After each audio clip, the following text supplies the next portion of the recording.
Good evening. Welcome to Tara's Tidbits PM edition. Today is Wednesday, February 26th. Thank you so much for joining me. We'll be reading Esther chapter 4 today.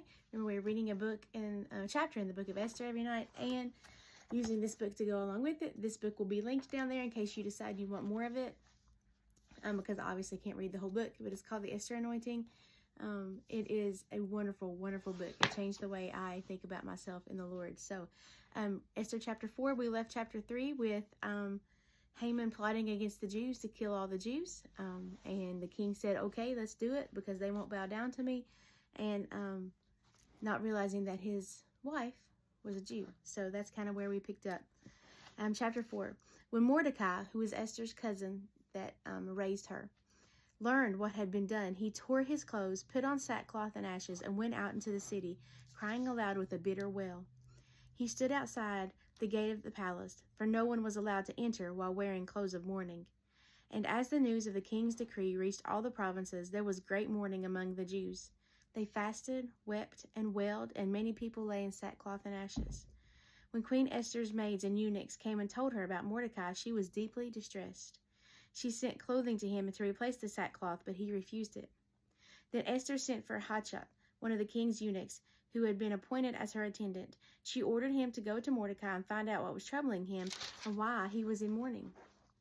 So Hatshepsut went out to Mordecai in the square at the front of the palace. Mordecai told him the story and told him how much money Haman had promised to pay the royal treasury for the destruction of the Jews. Mordecai gave Hatshepsut a copy of the decree issued in Susa that called for the death of all Jews and asked that he show it to Esther. He also asked him to explain to her and to urge her to go to the king to beg for mercy and plead for her people. So Hatshepsut returned to Esther with Mordecai's message. Then Esther told Hatshepsut to go back and relay this message to Mordecai. The whole world knows that anyone who appears before the king in his inner court without being invited is doomed to die unless the king holds out his golden scepter.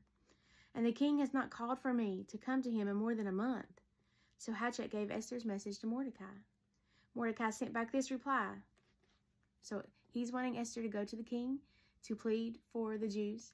Esther's like, I can't do that because the king hasn't called for me. If the king doesn't call for me and I go to him, that means death unless he holds out his royal scepter in acceptance.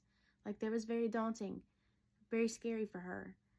Mordecai sent back and said, don't think for a moment that you will escape there in the palace when all the other Jews are killed. If you keep quiet at a time like this, deliverance for the Jews will arise from some other place, but you and your relatives will die. What's more, who can say but that you have been elevated to the palace for just a time as this? Then Esther sent this reply to Mordecai, go and gather together all the Jews of Susa and fast for me. Do not eat or drink for 3 days, night or day. My maids and I will do the same. And then, though it is against the law, I will go in to see the king. If I must die, I'm willing to die. So Mordecai went away and did as Esther told him. All right. So Esther's going to do it. But what did she want them to do first? Fast and pray. If we are trying to make an important decision, what do we need to do? Fast and pray. If we have something going on in our life that we need God's direction on, what do we need to do? Fast and pray. That's what they did. That's what she did. That's what she told them to do. Fast and pray. That's a good message for us today.